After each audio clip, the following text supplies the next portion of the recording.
que o Barsi tá comprando, É, tá mais parado por enquanto agora, tá de viu? O mercado férias deu uma lá. subidinha e tal, o jacaré tá meio que na espera. É, ele tá Isso. fazendo aportes menores agora. A gente Tá. comprou um pouquinho de caixa de seguridade, né? Tem um fenômeno interessante, a gente já rodou alguns estudos, né, para verificar isso, que é o que a gente chama de zona de arrebentação. Quanto tempo você precisa ter minimamente de consistência para você começar a ver os seus dividendos equivalentes mensais ao seu aporte, né? O que que é o aporte? É o que você tira do seu salário, né? Ou Uhum. enfim, das suas rendas ativas para transformá-las em investimento. Entre 5, a depender do ciclo da carteira que você monte, entre 5 a 8 anos é o período que você precisa insistir e se forçar a ter disciplina, ter paciência, que aí sim a chance de você ter em dividendos o que você aporta na bolsa é praticamente de, sei lá, 99% nesse período, né? Então, olha só que interessante, entre 5 a 8 anos, você já tem o seu poder de aporte dobrado. Ou, se você quiser, você não precisa mais tirar isso do seu salário, né? E claro que todo mundo tende a evoluir profissionalmente, você vai investir na sua carreira, tudo mais, vai ter um poder de aporte crescente ao longo do tempo, né? Então é muito interessante ver, se você parar para pensar, né, 5, 6 anos, cara, é o que a pandemia fez 6 anos agora, né. Sim. Parece que foi ontem, olha como passou rápido, né. Então, o melhor momento para começar a investir é hoje, o segundo melhor é amanhã e assim sucessivamente, né. As pessoas ficam sempre aguardando o melhor momento, né. E aí quando chega efetivamente o melhor momento, você não consegue enxergar a oportunidade, porque provavelmente vai ter outra coisa na moda, outra novidade, ou outra coisa que esteja pagando mais no momento e que desvie a sua atenção, né. Então a gente tem a máxima, que inclusive está no livro do Barsi, que é o PDP: paciência, disciplina e prioridade, né. Então o bom investidor de longo prazo, ele além de ser um bom perdedor do CDI de curto prazo, ele também, ele meio que anda assim, porque a quantidade de produtos e variedade de opções que nós temos hoje de investir, né, agora você consegue muito facilmente, globalizar o seu patrimônio, você tem criptomoedas, você tem FDIC, você tem uma gama, muito ampla disponível para o acionista pessoa física hoje, que não era disponível lá atrás, né, que estava disponível apenas para investidores com maior poder aquisitivo, né. Uhum. Então hoje a chance de você se desviar do seu caminho, da estratégia, ela é muito maior do que era antes, né, apesar de ter ficado mais fácil, Uhum. pelo acesso à informação, pela queda dos custos dos serviços, né, hoje você consegue operar por plataformas low cost sem absolutamente custo nenhum, né, seja de Sim. corretagem e tudo mais, se você desejar, ou via um ETF que tem um custo bastante reduzido, né. Então assim, às vezes ter muitas opções, o ser humano tem dessas, né. Às vezes você precisa reduzir o seu escopo, né, reduzir as opções que você tem para tomar suas decisões, senão você fica perdido com tanta coisa na sua frente, né. Então essas 3 características reúnem as características que a gente acredita que, maximizam a chance do investidor ser bem-sucedido a longo prazo, né, prioridade, disciplina e paciência. Qual que é o jeito mais seguro para começar a explorar a bolsa de valores? Legal, então, sei lá, no universo a gente tem hoje reduziram o número de empresas abertas, né, mas sei lá, vamos colocar aqui 400 empresas abertas, né. O primeiro filtro que a gente faz é um filtro setorial, né, pessoal, porque assim, a gente tem uma estratégia muito bem definida que todo mundo conhece, que é dividendo, né, mas não qualquer dividendo, não é dividendo a qualquer custo, né.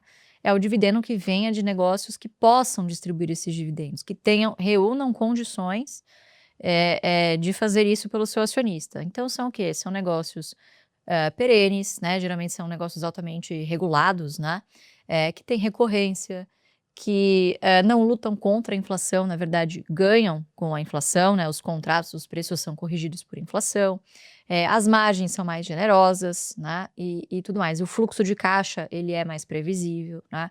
Então, juntando todas essas peças do quebra-cabeça, Uhum. geralmente a gente encontra 5 setores principais, que é o que a gente chama de BEST. Olha aí. Bancos, ó, Anota, anota, hein, anota, hein. gente, anota. Olha os 5 setores BEST, aí. de melhor mesmo, mas com 2 S's. Banco, energia, seguro, saneamento e telecom, né. Se você parar para pensar, você sai de férias, pô, você volta, o seu boleto da água tá lá, o seu boleto da energia tá lá, e são contas, são recorrências que você dificilmente vai deixar de arcar, que não vai querer parar de tomar o banho quente, né. Você não Uhum. vai deixar de consumir, os dados da internet ou enfim, do seu celular, né, Uhum. e assim por diante, né, então essa é a lógica. Então são negócios muito resilientes durante as crises, né. Mas claro, isso Sim. não significa que os preços não caiam, ao contrário, são Lógico. negócios que também Sim. sofrem. também passam pelos seus ciclos, né, Jean? Mas, via de regra, esse é um bom filtro, assim. De 400, deve sobrar 100 tickers. Por aí. E aí você vai fazendo os seus filtros próprios, né? Você pode ir por filtros de governança ou por setores que você tenha mais familiaridade e tudo mais. Eu acho que deve sobrar aí de um universo de 400 empresas, umas 50 empresas. Né? Já fica bem melhor, né? Assim, você vai fazendo filtros que te permitem você chegar ali a, sei lá, 10 nomes para você focar, estudar aquilo com profundidade, né? Já você me corrija se eu estiver errado. E aí sim, você começar a sua carteira de investimentos, né? Que é muito do que a gente ensina e também tem no app, né? Porque assim, você chega em 50. Quando você chegou nessas 50, você pode olhar quais são dessas 50 que tem um histórico de pagamento de dividendos consistente. Histórico de pagamento de lucro consistente nos últimos 5, 10 anos. Margens boas, baixo endividamento. Yield, que é o que a gente coloca, um yield mínimo de 6% ao ano. Ou seja, de quanto que a empresa vai te retornar em dividendo no ano, que a gente exige no mínimo 6%, que a partir daí a gente vai calcular o máximo que a gente pode pagar por essa empresa, que é o preço teto, que é o preço teto, para ter um retorno de 6%. Então, quando você faz isso aí e coloca esse filtro aplicado no mercado, talvez hoje, no mercado, no patamar de preço que a gente está, sei lá, vai chegar umas 4, 5 empresas. Hoje, né? Hoje, no momento atual de mercado, umas 4, 5 empresas. Então, fica muito fácil para a pessoa que é um investidor, pessoa física, né, uma pessoa comum que trabalha e que não quer ficar ligado no mercado e nem pode ficar ligado no mercado o dia inteiro, você fazer um filtro de boas empresas que vai te trazer um retorno em dividendo, porque no final das contas, eu acho que o grande diferencial da estratégia é que o dividendo deixa o investidor no jogo por mais tempo. Né? A gente costuma brincar que quando a maré baixa é que a gente vê quem está nadando pelado.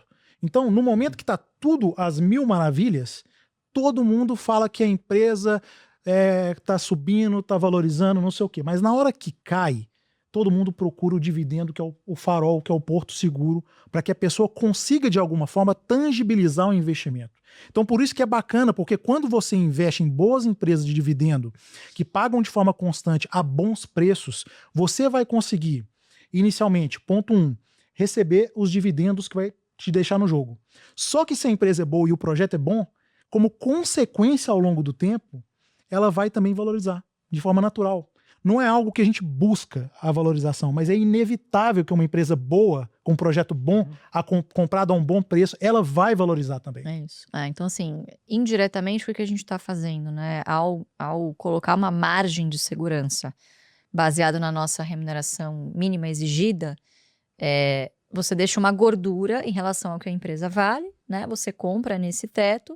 E o nosso intuito não é pegar o menor preço possível, isso é impossível de se calcular, e eu acho que é um exercício muito ingrato que às vezes o investidor fica, talvez por centavos, perdeu uma grande oportunidade, né? Sim, você não consegue acompanhar isso, né? Quem nunca? Não consegue acompanhar e, assim, não vai conseguir acertar. E se acertar, foi sorte, não foi competência. Sempre tem história de alguém que acertou, né? E aí o cara carrega isso como um troféu e tudo mais. Que bom, parabéns, né? Mas a gente se preocupa em não pagar caro, né? Então essa é a nossa grande preocupação, ter essa margem de segurança. E ao você não comprar caro, obviamente as chances que você tem de ter também uma boa valorização de capital, elas aumentam no futuro, né? Quanto mais tempo você mantiver esse papel na sua carteira. Qual que é o... Você chegou a comentar que para não olhar a sua carteira todo dia, qual que é um dos maiores riscos, assim, para quem tá começando e tá montando a sua carteira? Para quem montou, baseado nesses filtros que a gente falou agora, eu acho que um dos grandes problemas que a gente vê conversando com alunos, com os clientes, os usuários, é a ansiedade do cara. É o cara querer olhar todo dia um mercado e pensar que aquilo da noite pro dia, vai acontecer e vai cair dinheiro na conta dele e tá tudo certo. Isso demora. Então, a Bolsa de Valores, ela vai, de alguma forma, destacar muito os seus defeitos. Se você é um cara impaciente, é um cara que não teve disciplina, isso fica totalmente evidente. E você vai ter que trabalhar isso, porque senão você não consegue ficar no jogo. E a grande maioria das pessoas hoje não tem paciência pela velocidade que as coisas acontecem, da informação, etc., que a gente estava até falando agora na hora do almoço. Então, assim, a pessoa que está começando, ela quer todo dia olhar home broker, ela começa a olhar aquele negócio, caiu lá, 1% ela já quer vender, né? Então é muito difícil você controlar o seu comportamento para quem está começando. E eu acho que um grande papel que a gente faz no dia a dia é educar as pessoas para que elas tenham um comportamento adequado, para que nessas pequenas volatilidades que a gente tem, nesses solavancos que o mercado, vocês falaram aqui que a gente não tem mais tempo fácil, né? Quando isso acontece, ao contrário do que as pessoas falam, é uma grande oportunidade.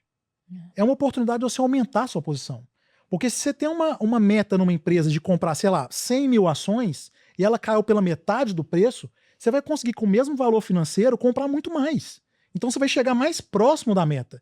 E se aquela empresa é boa, você então vai torcer para que caia, para que você compre mais ações, para chegar mais rápido na sua meta e atingir os seus objetivos lá na frente.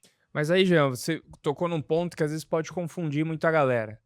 Por que uma empresa boa, o valor dela da ação pode cair? Se a empresa é boa, por que tá caindo? Por quê? O cara pode olhar lá e falar assim, pô, mas os caras estão falando que é bom e toda hora eu olho aqui e o negócio tá caindo. Então, porque o mercado não é eficiente. O senhor mercado é um maníaco depressivo, claro. Bons e maus negócios estão sujeitos, obviamente, aos fluxos diários, né? Então, imagina que o mercado ele não é uma entidade super, né, assim, sobrenatural. O mercado nada mais é do que uma série de indivíduos tomando as suas decisões ali em tempo real, né? Então, você imagina, eu não sei o que está passando pela sua cabeça, por exemplo, vamos para uma época de pandemia, por exemplo, época de crise, por que os preços despencam? Primeiro você tem aquela coisa do tipo, meu patrimônio vai cair, então eu vou realizar lucro, eu vou vender antes que eu veja o meu patrimônio se deteriorar. Aí a crise se aprofunda, você tem pessoas que muito provavelmente aportaram ou sem estratégia e tudo mais, não só porque se assustam, mas porque estão precisando daquela grana. Fundos, por exemplo, o cotista resgata e independentemente se a ação está barata ou não, ele é obrigado a devolver os recursos para o cotista. Então ele precisa vender as suas posições para entregar de volta o recurso investido para o cotista, né? Então você tem N variáveis que influenciam as compras e vendas diárias, né? E a principal delas para uma bolsa tão restrita e tão pequena como a nossa é justamente os fluxos. Então, o que a gente está vendo? O Brasil ele não virou a Suíça de 2025 para 2026. Muita pouca coisa no nosso micro aqui, né? No dia a dia mudou. Na verdade, a gente vem vendo as empresas se deteriorando ao longo do tempo. Um grande número de empresas em recuperação judicial, taxa de juros em 2 dígitos por muito tempo, né? Não há negócio que aguente tanto tempo assim de pancada, né? E a bolsa subiu, né? Quase triscou ali os 200 mil pontos agora em março, né? Fevereiro e tudo mais. Então tem coisas que muitas vezes o fluxo explica e não necessariamente o fundamento em si, né? Mas aí que tá, são coisas que você não consegue controlar. Eu não consigo controlar se o preço da BB Seguridade vai cair para R$20 amanhã, até 32. Eu não consigo controlar. Mas se eu sei que a empresa é boa, pode estar passando por um momento de dificuldade, mas que ela tem capacidade de se recuperar e sair mais forte dessa crise. Se é um momento passageiro, enfim, se você tem a estratégia e você sabe que é uma boa empresa, você vai enxergar isso como uma oportunidade de, com o mesmo recurso que você tira do bolso, comprar mais ações. Então, no início, você focar muito na quantidade de ações que você tem, em detrimento de quanto você aportou, do tamanho do patrimônio, acaba sendo um combustível, porque você não vê o número de ações cair se você não vender, certo? Agora, se você fizer os seus aportes religiosamente todos os meses, como você poderia fazer, por exemplo, para um plano de previdência, que é como a gente chama a nossa estratégia previdenciária, você só vê o seu patrimônio aumentar, porque a quantidade de ações que você tem constantemente vai estar aumentando. Até que vai chegar ao ponto que o mercado, por algum motivo, vai se recuperar, a economia está pujante, ou fluxo estrangeiro, ou o que quer que seja, entrou na bolsa, e essas empresas vão valorizar e convergir para o valor justo, né? Só que nesse meio tempo, você acumulou ações, você reinvestiu os dividendos, né? E aí a sua rentabilidade total, que é composta justamente pela valorização mais os dividendos reinvestidos, vai ser imbatível, né? Então, isso geralmente acontece no momento máximo de oportunidade da renda fixa, por exemplo, né? Então, por que quando a taxa de juros sobe, a bolsa cai? Não porque as empresas ficaram piores necessariamente, né? A gente veio de 2 bons anos, por exemplo, de balanços, né? 24, 25, as empresas bastante resilientes e os preços lá embaixo, né? Mas por quê?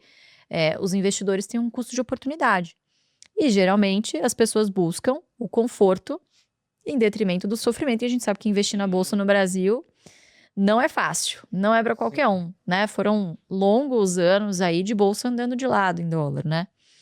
Então as pessoas buscam muito dessa coisa do porto seguro, da renda garantida, vamos dizer assim, da renda fixa, em detrimento de correr mais risco na bolsa, né? Que é aí que surgem as oportunidades, né? Em empresas boas e empresas ruins, aí cabe você ter uma metodologia para conseguir filtrar o que pode estar na sua carteira ou não. Qual foi o primeiro contato que você teve de investimentos, assim, com o Barsi? Como é que foi isso, assim? Como que você começou a se interessar por isso, até para você ir, né, hoje sendo à frente da AGF também? Como é que foi isso? Assim, Foi antes ou depois do vocês bilhão? Né? conversavam em casa sobre isso, né? Era aquela coisa que o pai ia incentivando, você que foi por conta própria se interessando. Como é que foi seu primeiro contato em relação a isso? Não, o meu pai é assim, para quem já conheceu ele, né? Vocês já tiveram a oportunidade de passar 24 horas com a gente. Ele passa metade do dia dele falando sobre ações, a outra metade rezando para alguém falar sobre ações, para ele poder falar sobre ações de novo. Então, assim, se eu não gostasse de ações, eu não sei que assunto eu teria com ele em casa, entendeu? Enquanto eu era menor de idade e tudo mais, morando com ele. Então, eu acho que ele soube fazer, eu tive essa oportunidade. Eu sou filha do segundo casamento, né? Então, ele se separou muito cedo da ex-mulher dele e tal. E não tinha esse contato diário com os outros filhos, né? Tinha aquela coisa de compartilhar guarda e tudo mais. Eu tive o privilégio de crescer em casa com ele, né? Então, eu acho que eu tive mais contato com essa... Ele conseguiu me transmitir a paixão que ele tem pelos investimentos, né? Que é completamente diferente. Nunca enxerguei meu pai como um cara que trabalha no mercado financeiro, sabe? Um Faria Limer, engravatado. Não, ele era um cara tipo analista raiz. Assim, a gente saía de férias e não tinha muito um roteiro. O roteiro ele fazia, na verdade, de acordo com as fábricas que ele queria visitar. E aí a gente ia pingando e, sei lá, semanas andando de carro, entendeu? Essas eram as nossas férias. Ele sempre gostou muito de dirigir. E aí a gente ia pingando de fábrica em fábrica. Recebeu, quem não recebeu, ok, né? Já entra na listinha dele, né? Ó, só que eu não vou investir. Então, eu sempre tive o contato que eu tive com o mercado financeiro, foi sempre dessa coisa da economia real. Eu nunca enxerguei as ações como um monte de letrinha piscando, essa financiarização que a gente tem hoje dos ativos como um todo, né? Nada mais é do que você ser sócio de uma empresa, né? Então, isso muda tudo, quando você chama as coisas pelo que elas realmente são, né? E aí você muda, logicamente, o seu comportamento. Se você é dono de uma empresa, né? Vamos botar aqui, sei lá, você é sócio de uma padaria. Você não vai ficar diminuindo e aumentando a sua exposição a quantas cotas você tem na sua padaria. Na bolsa, você pode fazer isso, mas deveria, né? Na verdade, você tem a chance de sempre aumentar a sua participação comprando ações e recebendo mais dividendos, né? Então, o contato que eu tive foi sempre sobre essa perspectiva. De meu pai sempre trazer para mim, olha, comprei ações da Ultrapar para você, né? Que foi o meu primeiro contato efetivamente como investidora, né? E aí, cara, assim, quando é a sua mesada em jogo, o negócio muda de figura, entendeu? Porque uma coisa é você ouvir na teoria, outra coisa é quando a sua mesada tá lá dependendo... Quantos anos você tinha aí? Eu tinha 14 anos, foi em 2008. Tá. Então, quem pagava a minha mesada não era meu pai. Ele me deu umas ações, obviamente, falou, fez uma doação para mim de X ações da Ultrapar. E na época, essa empresa pagava muito bem, né? Tinha um yield bastante alto para a época. E ela pagava o equivalente a R$300 por mês. Pagava trimestral, mas ele segurava e dava R$300 por mês. E essa era a minha mesada. Então, cara, assim, era uma revolução em casa. A gente tinha que abastecer no posto Ipiranga, óbvio. Eu tô ajudando o lucro da minha empresa, você entendeu? Se eu abastecer ali na Shell, em outro posto, pô, eu tô dando dinheiro para concorrente, né? Então, isso teve vários efeitos em cadeias benéficos, né? Principalmente esse de você fazer o link dos seus investimentos, que estão lá, um monte de sopa de letrinhas com a economia real, né? E de que isso é um ciclo muito benéfico de geração de riqueza, né? Então, empresas geram empregos, pagam impostos, né? Distribuem dividendos, né? Geram lucro para a sociedade como um todo, né? Quando as empresas prosperam, o país está prosperando, né? Então, enfim, o meu primeiro contato, assim, que eu lembro da bolsa fazer parte do meu dia a dia, foi o fato da minha mesada vir dos dividendos da Ultrapar na época. E lembrando que 2008 foi o ano da crise do subprime, né? Então, você já começar apanhando, ver lá sua mesada, né? O dinheirinho, o seu patrimônio cai, será que a minha mesada vai cair no mês seguinte, né? E aí, ele foi me ensinando, não, olha, agora o preço caiu, com os mesmos R$300, você consegue comprar mais ações. Aí, quando a empresa se recuperar, você além de ter ganhado a variação do seu patrimônio, você vai estar recebendo mais dividendos. Aí você vai poder comprar mais ações.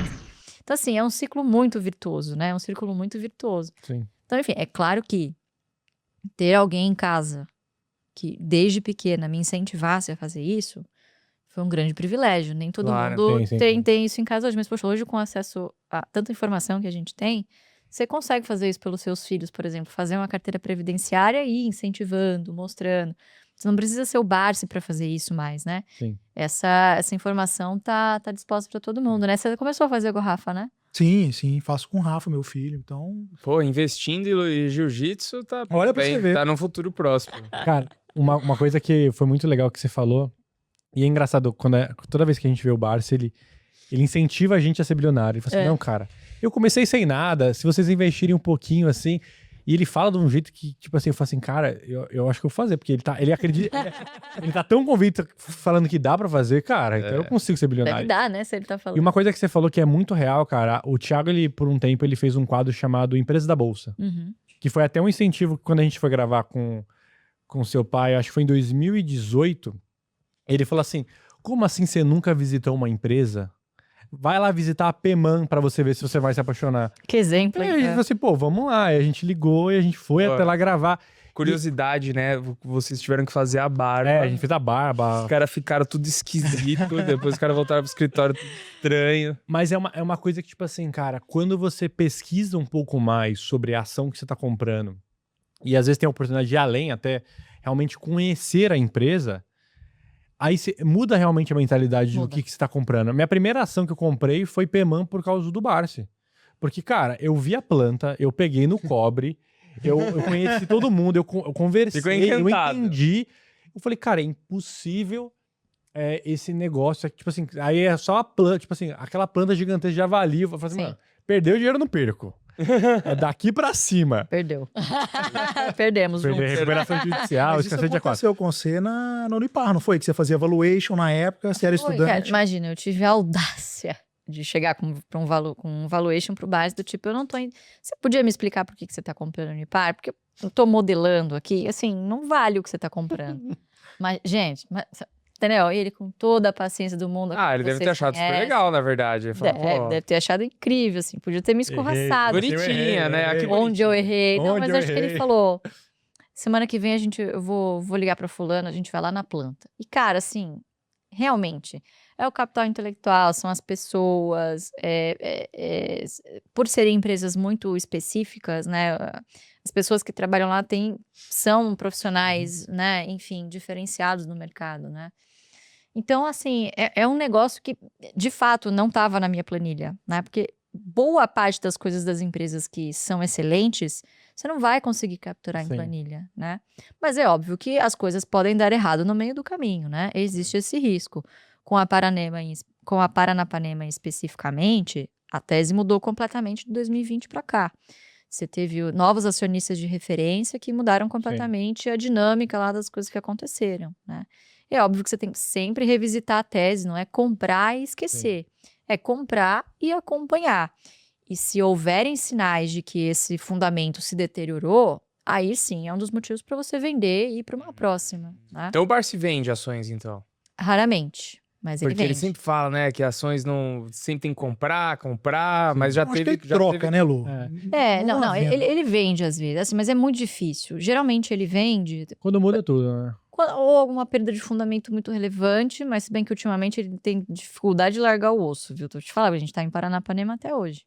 Não vai recuperar o que colocou lá de capital, obviamente, mas a gente tem um conselheiro lá que tá, assim, muito forte em recuperar a empresa mesmo. A empresa é né, em boa. recuperação Eu judicial. achei maravilhosa. Hein? Não tenho mais, mas eu achei muito legal. Mas, cara, a operação não era maravilhosa, muito legal. você vê aquilo, fantástico, mas a tese mudou no meio Sim. do caminho, né? A gente acabou não vendendo, mas porque são posições tão pequenas, né, que o que as pessoas não entendem passariam que anda com o morcego acorda de cabeça para baixo, né? Aham. O Barsi tem 5% da empresa. Mas, assim, 5% daquela empresa na carteira dele sei lá, no gráfico da pizza não aparece nenhum, sabe? Nem aparece. no 0,0 gráfico. alguma coisa. Sim. 0,00 nada. Então, assim, se der certo, porra, grande assimetria, entendeu? Deu certo, como Sim. deu com a Unipar. É. Agora, o cemitério é um lugar silencioso. Muitas no meio do caminho deram errado. Sim. Mas tem essa questão da alocação. Então, a gente divide a nossa carteira em duas grandes categorias. as empresas previdenciárias, que geralmente são as empresas best, que são aquelas, poxa, reloginho, bons negócios. Pode dar errado? Lógico.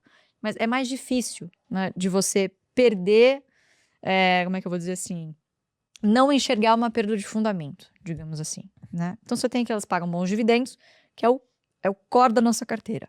E é essa carteira que depois de um tempo permitiu, foi esse fluxo de dividendos que permitiu que ele olhasse para outra categoria de empresas da carteira dele, que são as empresas de oportunidade. O que são empresas de oportunidade? São empresas que, por algum motivo, seja uma empresa em turnaround, ou está alavancada, ou é uma small cap, que a gente imagine que isso possa um dia se tornar um grande pagador de dividendos. Ah, legal. Né?